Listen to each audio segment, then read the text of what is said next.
I saw the little girl walk into the store, buy her things, and head home, just like every other day. But that time, she never made it back. Statement from a store owner. The day Wanda Walkowicz disappeared, 1973. One child vanished. Then another. All from the same city. All around the same age. And the strangest part, each girl's first and last name, and the town where her body was found, all started with the same letter. Carmen, Colón, Churchville, Wanda Walkowicz. Webster. Maenza. Macedon. The murders left no witnesses, no fingerprints, no answers, only letters, as if someone was spelling out a message in corpses. Who kills children and chooses their victims based on the alphabet? Were there only 3 girls? Or have we missed the others? This isn't a story about numbers. It's about 3 letters, 3 little girls. And a killer no one ever saw. On the afternoon of November 16th, 1971, clouds hung heavy over Rochester. The sky was gray, the air still. A 10-year-old girl named Carmen Colón left her grandparents' apartment after a brief disagreement with her aunt. It was just another afternoon.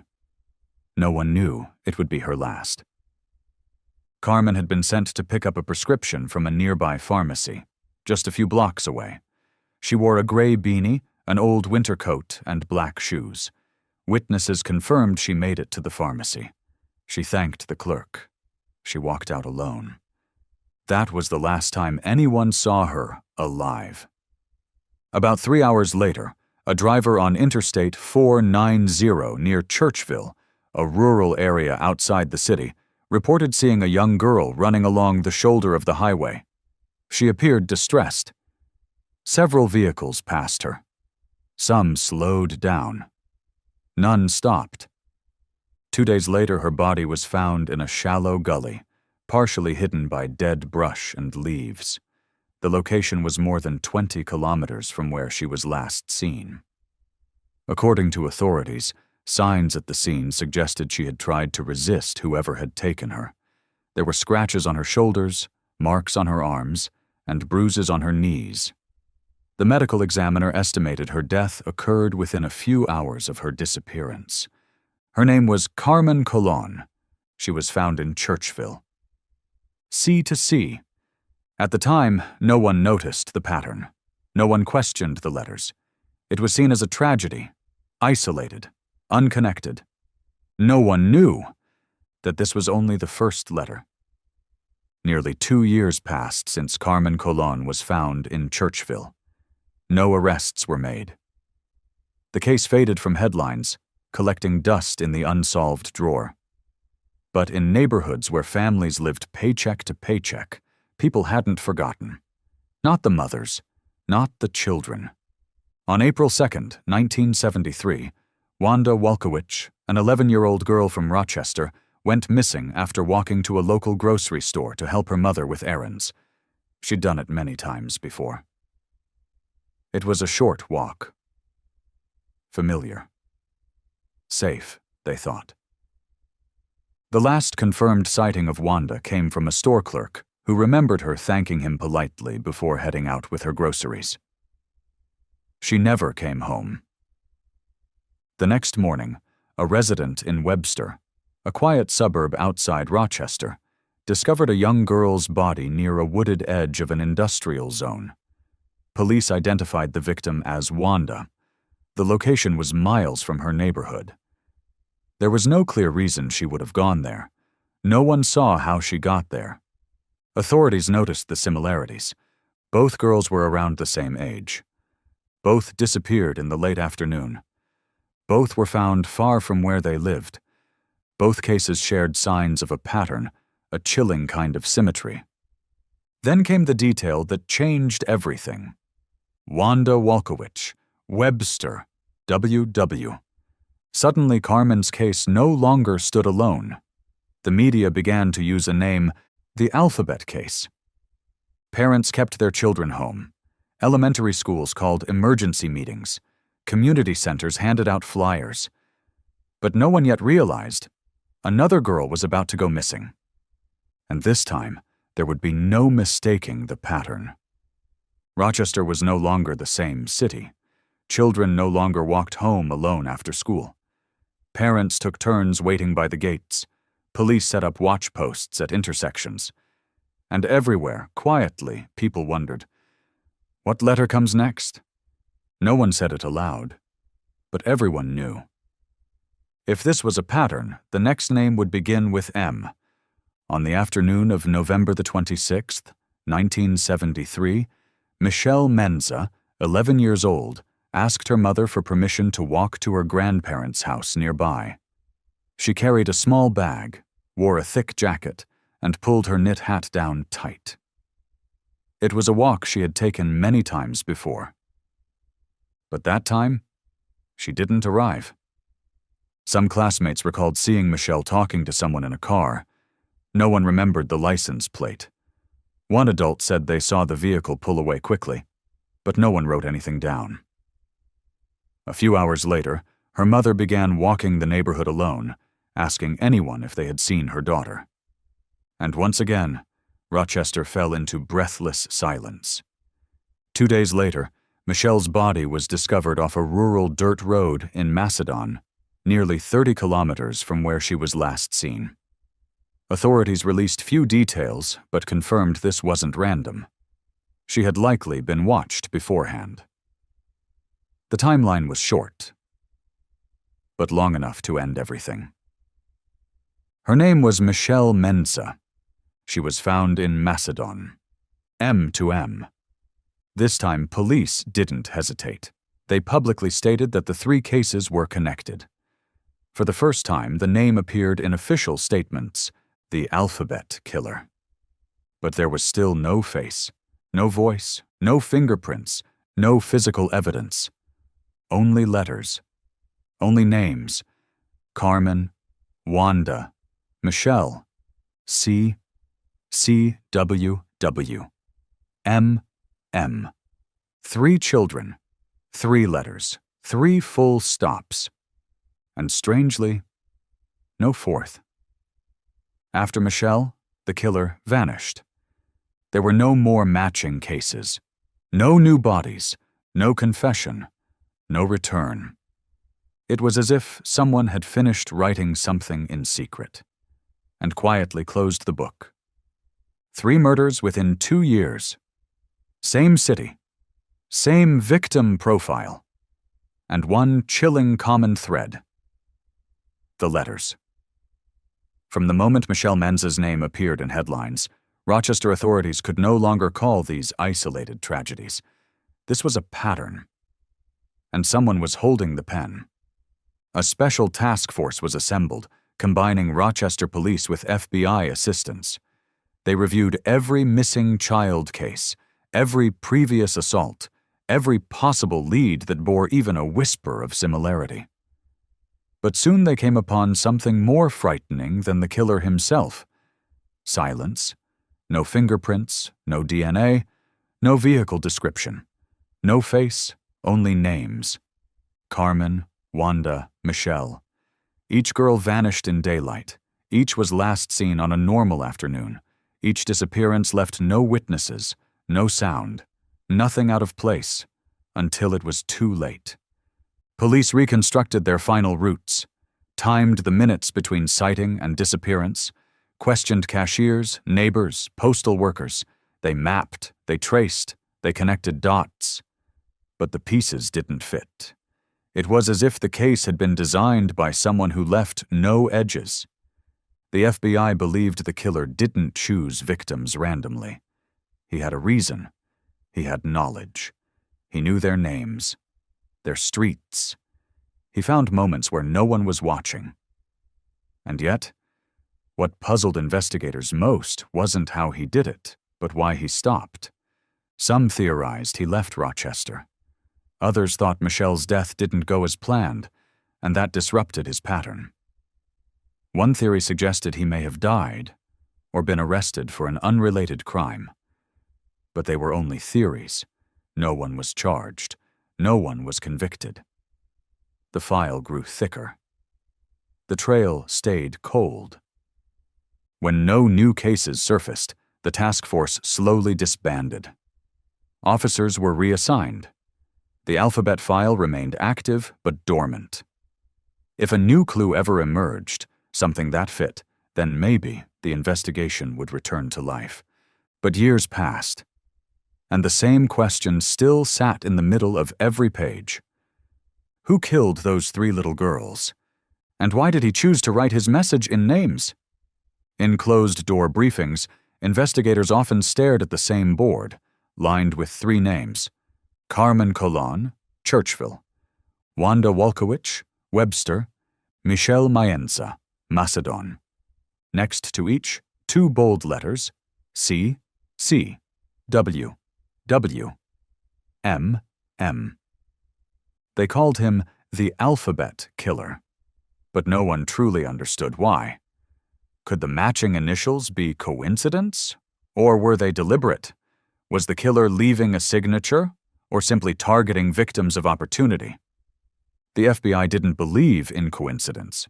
They had seen patterns before, deep ones, invisible to the public eye. And in this case, one theory emerged. The killer wasn't choosing based on proximity or visibility, but by name. That meant he could have had a list of children with matching initials, girls who lived in predictable routines, girls who walked alone, girls whose lives no one thought would be interrupted. Investigators started pulling school rosters, searching public directories, and reviewing community group records. How many girls in Rochester had names that began and ended with the same letter? How many lived within reach? How many had no idea they could have been next? The number wasn't small. No one could know how long the killer's list was. But if 3 names were chosen, how many were skipped? And how many more never even knew they were close? One officer who later retired from the task force left behind a chilling remark in his final report. He wasn't killing, he was erasing, like he was editing a list no one else was meant to read. Most investigations follow behavior. This one began with names that seemed innocent until someone used them to map death. This was more than violence, it was control, a methodical, quiet selection with no room for error. People asked, did the killer know the victims personally? The answer was no, but did he know of them? Possibly. Enough to observe. Enough to understand their routine. Enough to find a moment and vanish without a trace. The real question was no longer who was targeted. It was, why them? 3 victims, 3 cases, hundreds of hours of investigation, over 800 people questioned. But by the end of 1974, the alphabet file was still a maze with no exit. Suspects came and went. Some had prior offenses. Others lived near the crime scenes. A few had distant connections to the victims. But none had a clean match, no timeline, no evidence, no full alignment with all 3 murders. One by one, they were eliminated, a list of shadows fading into cold air. Among them, one name rattled the press: Kenneth Bianchi, later known as one half of the infamous Hillside Stranglers in Los Angeles. During the period of the alphabet murders, Bianchi lived in Rochester. He had a vehicle. He had no firm alibi. His background was unstable, and he was loosely tied to the area where the victims lived. But when questioned, Bianchi denied involvement. No physical evidence linked him to any scene. No witness placed him nearby.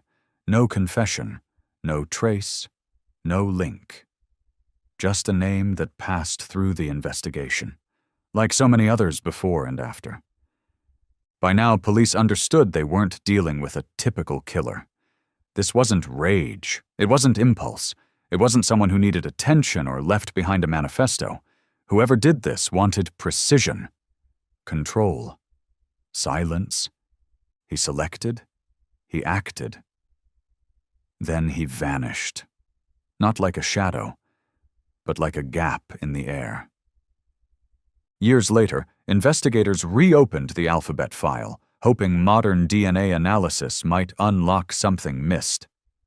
But time is a ruthless eraser. Samples had degraded, witnesses had passed away, moved on, or lost clarity in their memories. No one ever saw him. No camera caught him. No one ever spoke to someone they believed could be him. All the police ever knew was that 3 girls were dead, and the person responsible never showed his face. In hundreds of murder cases, what made this one so haunting wasn't how the victims died, but that no one ever came face to face with the man who made them vanish. Maybe he's dead. Maybe he's alive. Maybe he rereads the case file every year, quietly smiling at a string of letters no one ever finished. After Michelle Maenza, no other girl went missing in the same way. No more victims with matching initials. No more bodies found in towns that started with the same letter. And no more front-page headlines shouting, "Alphabet Killer." But what's more terrifying than violence is the sudden absence of it. The police waited. The public braced. A week, then a month, then half a year, nothing. No signs, no return, no note. The person who once seemed to follow a precise pattern disappeared without explanation. Some believed he had died. Others thought he had been arrested for something unrelated, quietly removed from the story. One theory suggested he never intended a long spree. Just 3 names. Just 3 letters. Enough to start a sentence, enough to leave a scar. When investigators reviewed the cases, they couldn't help but ask, if he had a list, why stop at 3? Did he get what he wanted? Was it a test, just to see how invisible one could be if the logic was too clean to notice? No one could say for sure, but they all agreed on one thing. From 1974 onward, nothing like this happened in Rochester again. Nowhere else. And so the names, Carmen, Wanda, and Michelle, became the first and the last. The beginning of an alphabet no one would finish.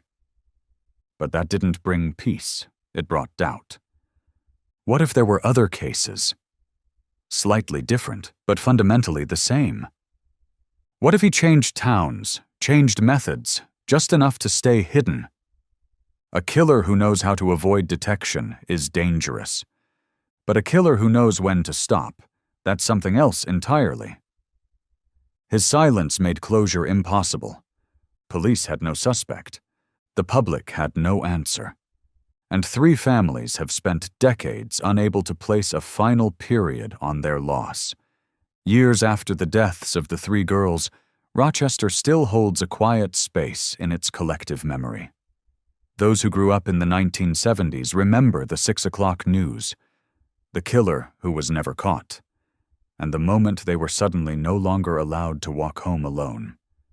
Carmen Colón, Wanda Walkowicz, Michelle Maenza, their names have been repeated for decades, but never followed by answers.